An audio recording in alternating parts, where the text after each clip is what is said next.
So I have found a way to make an unlimited damage Astrologer Mage build.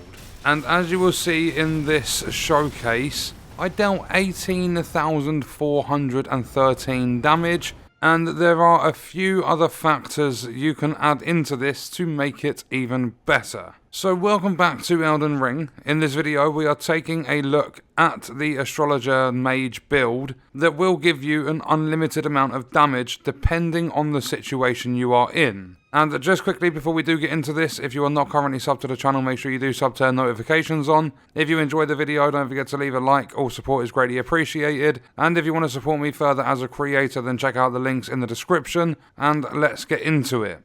So, there is not actually too much to the build. We are in our main hand going to run the Golden Order Seal. I've buffed it up to +9, and the only reason we are running this is because it scales off intelligence. Nothing else really matters because what you are going to proc with this does not get boosted by any attribute scaling. Passive effects don't make a difference. That incantation is going to be Golden Vow. Then in our offhand, we are going to run the Digger's Staff, and the reason we are going to run this in our offhand is because if I switch it over and I put it in my main hand, if you watch my FP at the top and I use the Rock Blaster spell, you'll see that it uses up your FP. If you switch it over and you put it in your offhand, then when I use Rock Blaster, it doesn't use any FP whatsoever. So you can essentially use this an unlimited amount of times and you will never use FP. You cannot charge it like this because that will start using your FP, but you can just press the spell button once and it will not use a single point of your FP. You'll see if we very quickly charge it up, it will start draining your FP. So it's just a single button press and there's no consumption whatsoever. And some of these tips come from Rage Gaming videos, so I'll leave a link to their channel in the description. I was looking through all the different spells. I've done so many Arcane Bleed builds, there's probably going to be more coming up. But I wanted to switch things up, and I looked through a load of spells. I found Rock Blaster, and it's just so powerful. I thought, well, how can I make this even better? I went and looked through different videos on YouTube to see how people build into it, and I found their video. So credit to them for some of these tips. They will be linked in the description. But back to the build itself, we've got the Golden Order Seal, or any seal in the game, the Digger's Staff. You will need 8 Strength and 12 Intelligence to use the Digger's Staff. So if you wanted to boost your Intelligence up and make it even more powerful, you can run something like the Twin Sage Glintstone Crown. So now my intelligence is at 51. Any of the other armor pieces are totally optional. You can run whatever you want to in these slots. And then when it comes to the talismans, I've got the Stargazer Heirloom because it raises your intelligence. I've got Marika's Soreseal because again it raises your intelligence. My intelligence stat is actually quite low. Then what you want to run is the Graven Mass Talisman, because it's going to greatly raise the potency of your sorceries. If you have a high intelligence stat already, you can replace either one of these two, so Marika's Soreseal or the Stargazer Heirloom, and you can put the Graven Skull Talisman in there for extra damage on your sorceries. And then the final talisman is Godfrey Icon because it enhances your charged spells and skills. And obviously we are going to be charging up the Rock Blaster spell, so that's going to boost its damage even further. Then what you want to do in the Flask of Wondrous Physic is run the Magic Shrouding Cracked Tear, because that is going to boost your magic attacks. And then the Cerulean Hidden Tear is pretty much necessary. You've got to have it in the build, just so that you get the 10 seconds using this spell with no FP consumption, because we are going to be constantly using it in its charged state, and it does use quite a bit of FP. So, the spell is going to be Rock Blaster. The initial cost will be 25 FP, then it's going to use 5 for, I believe it's every second after. And what it does, it says that it thrusts the staff into the ground and emits a massive shockwave. However, if you charge it, it's kind of like a drill, and it just carries on and on and on and on and on until you run out of FP. At the very end of it, it will slam it into the ground, which deals a nice bit of damage as well, and this one will require 21 intelligence. However, if you do come across an enemy that is really slow, barely moves, if it's something like Radagon and you've cheesed him or anything like that, I would strongly recommend running it with Terra Magica, because when you stand in this sigil, after you've casted it, you have an extra 35% damage. This one will require 20 intelligence, so it's not too high to actually start the build off in terms of your stat for intelligence, but I would recommend getting it as high as possible because you are going to deal more and more damage the higher you do get that stat. And then we are going to run Golden Veil because it will increase your attack and defense for you and your allies. You'll get a 15% damage increase and you'll get a 10% damage reduction. This will require 25 faith.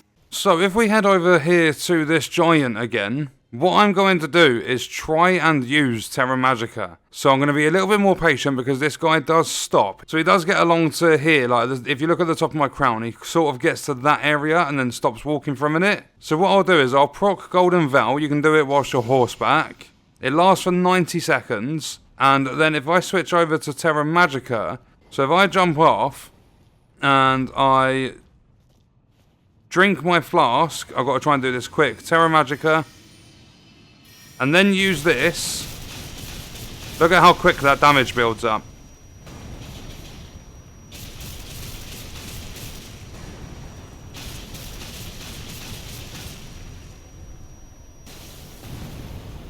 So we've probably done, looking at his health bar, I believe he's got about 28,000 HP. So that's probably a good like 24,000 damage. And that's why I put unlimited, because depending on the situation, you can deal thousands and thousands of damage. If you are against an agile, like a Malekith sort of agility, if you're against an enemy like that, you're not going to be able to deal anywhere near as much. They're going to be jumping all over the place, running around, moving around, and it's going to be really hard to pull it off. And when you do compare this to something along the lines of Comet Azur, because that is a really, really powerful intelligence-based spell that you would use in a build, you put your sigil down, you use that. The only problem with that is the enemy has to be very still, because you can't change the direction Comet Azur is facing. If you are using Rock Blaster, not only can you choose where you are aiming it, you can walk around with it, and you can do that the entire time you are using it, and then it's got the slam at the very end. So you have that little bit of maneuverability with it, you don't have to be standing still. And there's one extra thing you can add to this build to make it even better, because when you get hit by enemies, you're going to, you're not going to have a lot of poise. My poise is 31 on this, so you can easily be interrupted when you are using this build. So what I recommend is you get your hands on a perfume bottle, and then you get the Perfumer's Cookbook, I believe is number 3. That will unlock the ability to craft something called the Iron Jar Aromatic. Once you have all the stuff required to craft these, you only need one perfume bottle. Once it's empty, you can fill it up again. So when you get your hands on Altus Bloom, Budding Cave Moss, and Living Jar Shards, you can fill up your perfume bottle with the Iron Jar Aromatic. And what this does is puts you at a heavy load, so you can't sprint around or anything like that. You can still roll. So if I use this, you're going to see that I pretty much turn into like a piece of iron. I can't sprint around or anything like that.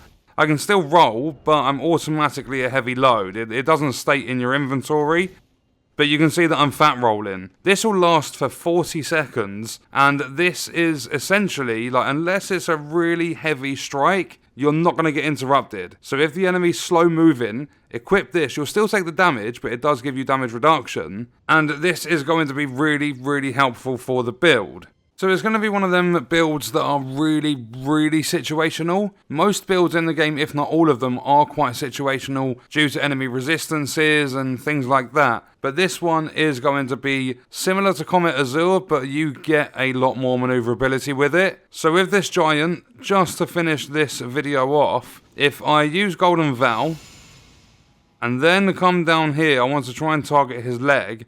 So drink this. Use Terra Magica, make sure I'm close enough. He's going to start standing up now.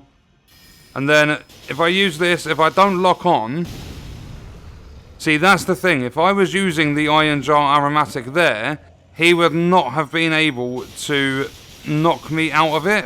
So you'll see that it builds up the damage very, very nicely.